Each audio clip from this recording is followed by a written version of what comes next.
प्रणाम गुरुदेव। गुरुदेव, यहाँ पे एक साधक का प्रश्न है। जब काम वासना काबू से बाहर हो जाए फिर क्या कर सकते हैं? थोड़ा सा आप इसके ऊपर हमें समझाएं। प्रणाम आप सभी को। प्रणाम आपको भी। काम वासना जब इतनी ज्यादा हावी हो जाए, काम वासना जब सर पे ही चढ़ जाए और बहुत ज्यादा तंग करे तो हम क्या करें?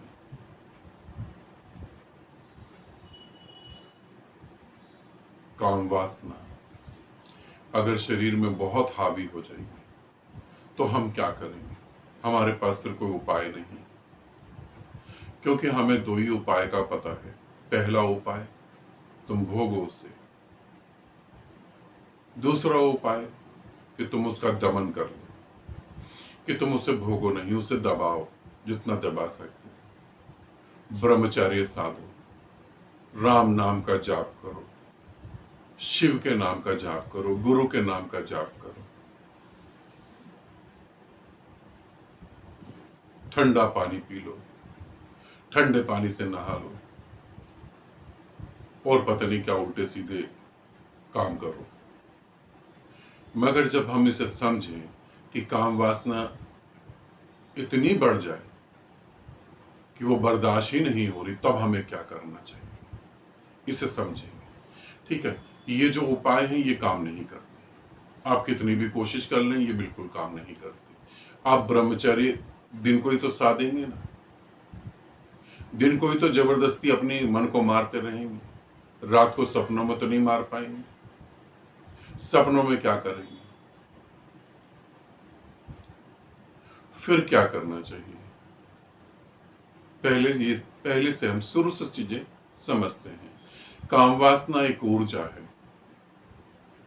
सिर्फ एक एनर्जी है, और आपने उस एनर्जी को एक चक्र पे केंद्रित कर दिया है।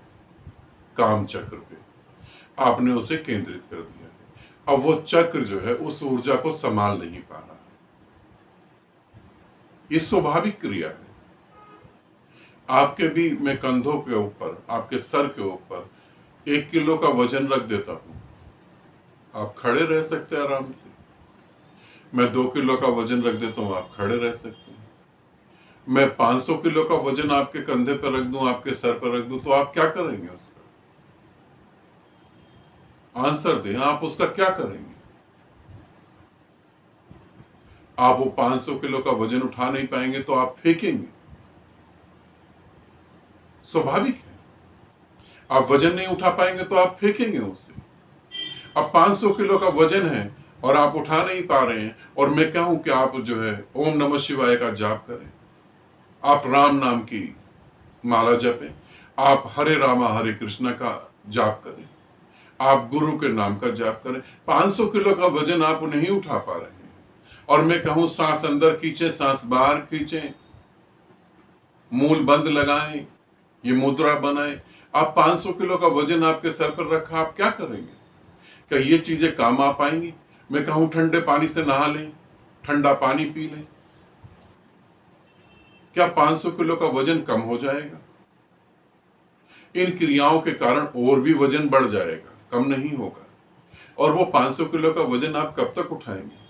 एक समय आएगा आपको हार के वो फेंकना ही पड़ेगा। यही मूलाधार की बात, यही काम केंद्र की बात है।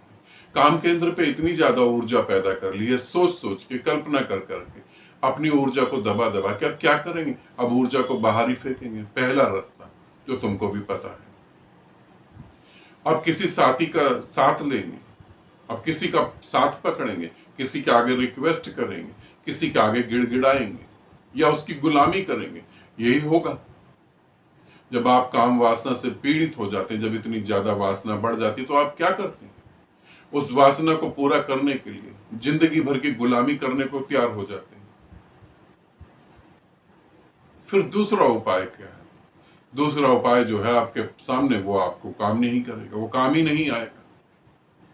फिर क्या करा जाए?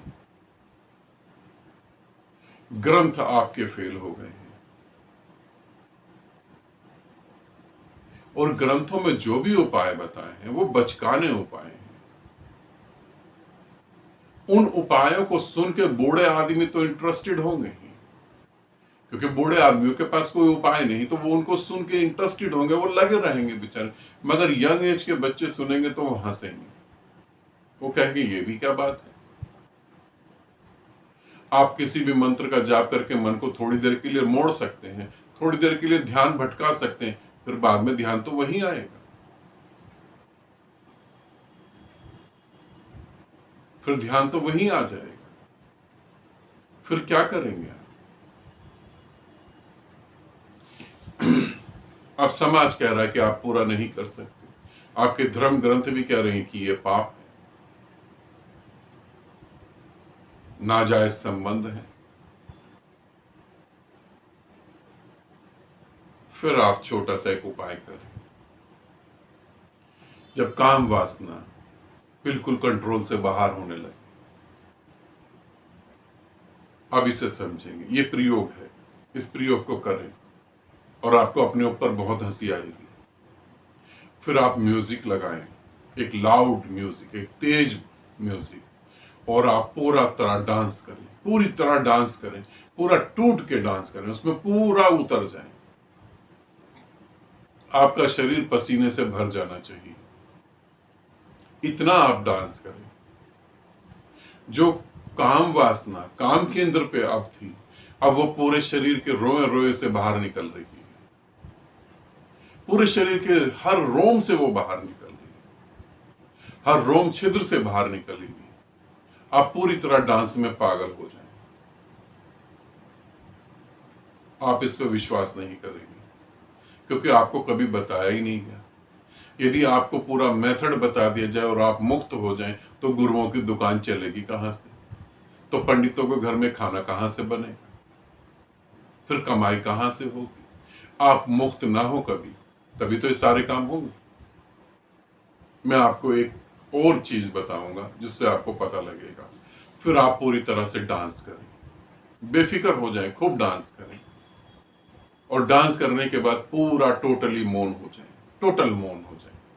शरीर थक जाएगा, पसीने निकल जाएंगे, अब आप मौन हो जाए, कुछ नहीं। नई ऊर्जा अंदर प्रवेश करेगी, पुरानी ऊर्जा जो काम केंद्र पे थी वो विदा हो गई। आप पाएंगे आप ज्यादा जीवित हो गए, आप ज्यादा तरोताजा हो गए, आप ज्यादा अच्छा समझ रहे हैं, अच्छा महसूस कर रहे हैं। डांस करें, डांस नहीं कर सकते दौड़ लगाएं,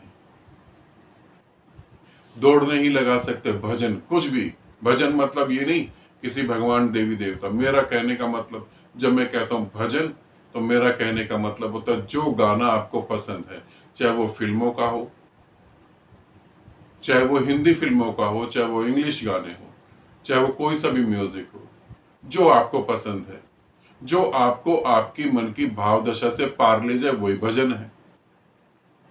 अलग से कोई भजन नहीं होता। अलग से भी जो भजन बनाए गए हैं वो सिर्फ यही है कि आपकी भाव दशा आपके मन से आपको पार ले जाए, इसीलिए बस। अब मैं आपको बताऊं, शिव ने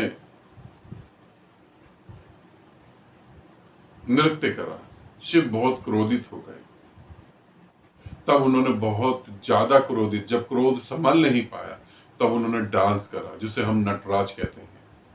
डांस करके, क्रोध की ऊर्जा को डांस करके उन्होंने बाहर निकाल दिया। मगर आपको शिव के नृत्य को लेकर, नटराज को लेकर कुछ और बताया गया होगा। उन्होंने डांस करके उस ऊर्जा को बाहर निकाल दिया, ऊर्जा खत्म हो गई और उस चक्र से फ्री हो गए।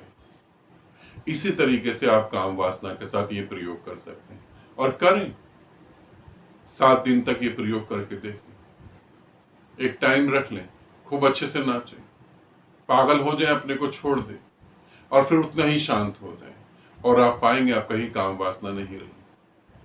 काम वासना अब है ही नहीं, ज्यादा आनंद और ज्यादा ऊर्जापूर्ण हो गए। वासना को दबाए नहीं, दबाने के कारण ही तो पूरा संसार विकसित हो रखा है। और इन वासनाओं को दबाने के कारण इनमें सबसे बड़ा हाथ किसका है? धर्म गुरुओं का। सबसे बड़ा हाथ किसका है? वो पवित्र ग्रंथों का नहीं, वो पवित्र ग्रंथों को अपवित्र करके समझाने वालों का। सिर्फ यही है, और कुछ भी नहीं है। इस तरीके से आप करें और आप देखें अपने आप में परिवर्तन को। मैं जो कह रहा हूं उसको प्रयोग करके देखें, तभी आपको अपने अंदर परिवर्तन नजर आएगा। मैं खोखली बातें और किताबों की बातें नहीं कर रहा हूं, ये करेंगे तो जान पाएंगे।